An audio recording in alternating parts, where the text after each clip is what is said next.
Happy November, Bridal Biz Club girls. We are going to create this classic and more on the natural side soft glam look. This is definitely like a classic bridal look. So we're going to start with my glowy skin prep. I always start with the Medicube Zero Pore Pads. I love these. I actually prefer these over the First Aid Beauty. I know a lot of makeup artists love the First Aid Beauty. I just like the way that these exfoliate a little bit better. They don't dry out the skin. Then my Dialba Serum Mist, which I love. This little concoction I have going here is the Embryolisse and the Saie dewdrops. I mix those together for a really beautiful glowy moisturizer, and everything kind of sinks in. I feel like sometimes any like dewdrops can tend to sit on top of the skin, so these are really good about like kind of working in and settling into the skin. Then I use my Kiehl's Avocado Eye Cream. I love this stuff. It goes under basically any makeup product incredibly. And then I use my aloe eye patches underneath to really sink in the moisture underneath the eyes. This is going to help get rid of any of that dry patchiness underneath the eyes and just have everything protected also from your eyeshadow. Then I use the Anastasia Brow Freeze. She has a very thick coarse eyebrow, so this really held up her eyebrows because we wanted that really laminated look. Now I did go in with the Shape Tape. This was way too light, so I went in with a little bit of a darker shade. Mix that up. Sometimes you gotta be like, oh, we're gonna redo that, girly pop. That was not the shade that I wanted it to be. So I placed that all over the lid. This is gonna be the base for my shadow, and then I'm gonna blend that in with a fluffier brush. I did carve her brows out. She had her brows already tattooed on, so I didn't really have to do a whole lot when it came to color. I just utilized my brow products to kind of give them the laminated look and lift them up. So I did just carve out the natural shape of the brow that was tattooed on, if that makes sense. Then I go in with the Huda Beauty. This is Pound Cake, and I'm going to set all of that. The first thing when it comes to shadow, especially when you're a little bit more fair, I find that taking the bronzer that I'm going to use all over her skin, this is just going to ensure a super seamless blend into our foundation and into the rest of the, if we do a nose contour, anything like that. And it just makes all of the color that we put on next just kind of melt directly into like the beautiful gradient blend that we want. So I just kind of blend that back and forth until I'm happy with the blend. She is a little bit more on the fair side, so this is Laguna 2. And it is a really nice color to begin with. Then I take the Patrick Ta, this is a shade from the Major Dimensions palette, and the darkest shade from the Charlotte Tilbury Pillow Talk Quad. I did have this be like a smidgen mauve toned. I didn't want to go like super brown. I wanted to have a little bit of that mauve warmth to it. So then I just blend that into the outer corner, and I switch back and forth between the two brushes until I'm super happy with the shape. Now, the biggest thing that I wanted to make sure that I highlighted was her eyes. She has nice, big, beautiful eyes, and I thought a really bright bridal look was going to emphasize her big blue eyes. So I went in with my Shape Tape. This is a shimmer from Makeup by Mario. I tried to show it to you. It just like was not focusing on my finger. This is from the Moonlight Eyes palette. So I'm going to put that on with a brush first. Then I'm going to go in with my finger and tap that on. I feel like the shimmer gets a better payoff doing both the Makeup by Mario shimmers in specific. Not every shimmer is like this. I just tend to prefer putting on my shimmers with my finger. I feel like the payoff just comes off a lot better, but I always put my shimmers on a tacky base. That's why the Shape Tape is so important, because I feel like the shimmers are going to go and be their true authentic self and have the best payoff with that. Then I go back in with some of those brown shades, and I'm just going to kind of buff the line between the two to make a very seamless blend, because we are going for a very lifted kind of winged shape of the eyes. So now I'm going to go in with my Inglot. This is the black gel liner. This is the best, most smudge-proof liner that I have ever used. I use it all the time, especially when I'm trying to create a more defined line. But I take my teeny tiny Delium brush. This is a very small angled brush, and this gives me the most control. I find the smaller the brush, the more control that I'm going to have. I do not like putting eyeliner on with thick brushes. I want to try to get almost like a micro brush to put it on. I feel like that is going to be how I get the most control out of the wing. Now I did do kind of a teeny baby wing here. What I do with my baby wings is I'm going to line most of her eye first, then create that tiny wing and then clean it up with these little Q-tip. They're like sticks kind of. I don't think just a Q-tip will work really well with this liner just because it is so smudge proof. You need to get a little bit of pressure on there to sharpen up the line. If you want to use tape, be my guest. I don't like using tape. I feel like I don't get a super blended look that way. But now that we're doing lashes, I did individual lashes. I have a whole video on how I do my individual lashes, but we used 12 millimeter, 10 millimeter, and 8 millimeter for these. I also will link the lashes that I like to use in my Amazon storefront. I'm going to clean up underneath her eyes with a little bit of Bioderma, and then I am going to go in and tightline her eye with a nude liner. This is the Makeup Forever nude liner. I love, love, love these. I did pop some Lumify in her eyes. I definitely forgot to do that at the beginning, but I always like to do that before I do eye makeup. Obviously, that would be ideal.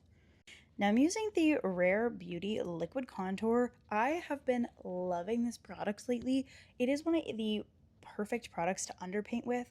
I prefer this over the creams. I feel like it just dries down and doesn't move when I put other products on top of it, and it stays true to its color, which I really, really appreciate. These don't oxidize at all. So especially for my pale girlies, this is the lighter shades, and it is cool, but it has a little bit more of a I hate saying this, it's like a warm tone cool. I don't know if that makes any sense to everybody, but it's not gray. It definitely has a very, very good undertone for my fair girls. So if you're looking for a really good bronzer slash contour, the Rare Beauty liquids are amazing. So I put that all over and then I blend that in with my Mario F5. I just apply that and blend it and apply it and blend it and kind of build up the product. When I'm doing a more natural skin like this, the one thing that I would say when it comes to achieving that flawless look without looking like she has blush and bronzer like really, really heavy is doing soft layers over and over again. So now I'm going to go in with the Hourglass Vanish Concealer underneath her eyes. I did a very light layer of this and then blended out with the more stiff, smaller side of my F5 brush. I really like to drag this down and blend it all the way into her skin. I feel like it melts in and we aren't getting that really aggressive under eye highlight, which is, like I said, I'm going for a little bit more of a softer skin look on this. So I underpainted my concealer. If I was going for something that was a little bit brighter and more aggressive on the under eyes, I'm going to do it the opposite way. I'm going to put it on top of my foundation and then do my blush over that. But because, like I said, we're going for a little bit more of a softer look, everything is going to go underneath. Then I love this Saie blush. I will say these blushes are very, very sheer, which in some senses I appreciate. In a sense like this where we're going for that very buffed out blended skin, it is a perfect complement so that I can layer it, and it's also not going to kind of get cakey on top of itself. It's really, really glowy and pretty. This is the NARS Light Reflecting Foundation. I mixed a few shades together. I don't remember exactly what shades these are. I'm pretty sure it's L5 and L2.3. I could be wrong, but I'm 99% sure that's what it is.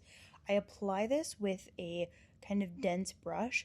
I do not blend everything with the same brush that I'm blending with, if that makes sense. I place my foundation in the areas that I want it and then just lightly tap everything in.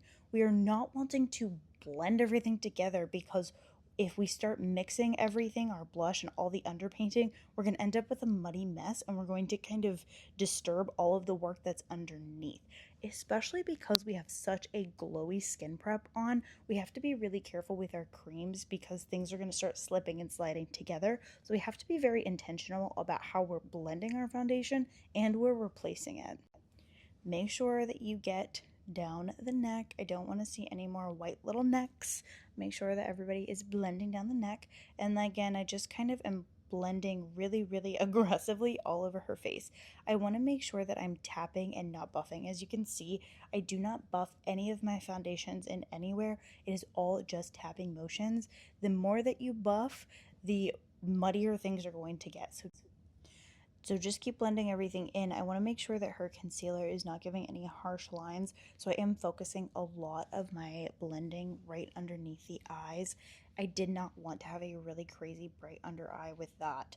So I'm going to start baking. I don't bake with a very, very heavy powder or a very heavy hand. I did a very light layer of the Huda Beauty. This is the shade Cupcake. In her baking powders. I love these powders. They are insanely blurring. She has a little bit of texture right on like the inside by her nose, like everyone does. And this did a really, really good job of blurring everything out. You can literally in real time watch any of the little textures on her skin disappear. I, again, am just using tapping motions. We are not buffing, we are not doing anything. We are just placing products on top of each other very intentionally, making sure that we're not muddying our base. I go underneath the jawline, right on the forehead, and I just kind of tap anything that's left over on the puff all over the face.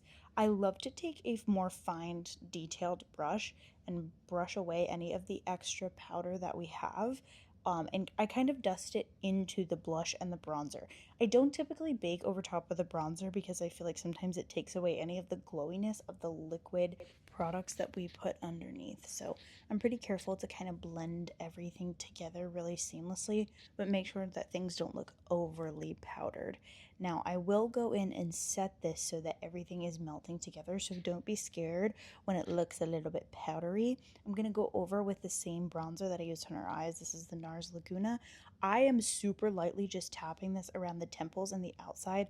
I'm not doing a heavy bronze on her again because she is a fair girly. We don't want her to look bronzy and muddy because it's not going to match the rest of her body. We do want to give her some color though and make sure that she's not getting a flashback Mary moment whenever she is taking her beautiful wedding photos. So now I soak her with the One Size Powder Melt. I love this setting spray. I don't know why anybody cannot get it. It's very frustrating because I can't find it anywhere. It's sold out everywhere and it has not been back in stock in a really long time. So either this or the Milk Hydro Grip I use. Then I go in with my foundation brush, very, very, very lightly tap onto anything that doesn't look super blended, and then I'm going to dry everything. You have to be very, very careful when you reblend when things are wet because you can very easily pick everything up and have a really bad news bears bad decision on your part. So make sure that you're very, very careful with that. Then I go back in with a little bit of that Saie blush. It's the same shade right on top of where we placed it before, just to give it a little bit more of a punch. I wanted a little bit more of that pinky tone. And then I took whatever was left on the puff from baking underneath her eyes and around her face, and I just placed that in any areas that got a little bit too shiny that we want to keep matte. Typically is going to be the T-zone. Then I'm going to take that same bronzer and go right underneath the eyes. I love working with bronzer. I don't know what to tell you. I just feel like it just makes her eyes pop so pretty. But the same Laguna 2 bronzer. And then this is the Charlotte Tilbury Flawless highlighter. I love these highlighters. They're not too glittery or shimmery. They're just right, I feel like, for like a beautiful natural glow.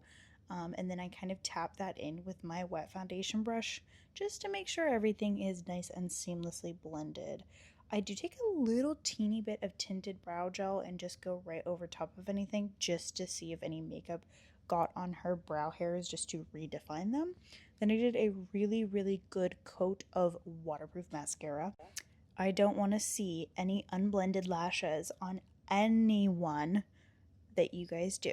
Please, please, please make sure that you do a very thick coat of mascara and you blend all of your natural lashes into the fake lashes. Squeeze them together. Make sure that there is no gapping. If you see any gaps, fill it in with eyeliner or put another lash on. I also hit the bottom of her lashes. She had really, really long bottom lashes, so I really only hit the base because sometimes whenever you have really long lashes, they can start to make everything black underneath her eyes, and that is just not cute, not fun, not fresh. I did get a little mascara on her face, so I fixed that with a Q-tip and then kind of reblended everything together after.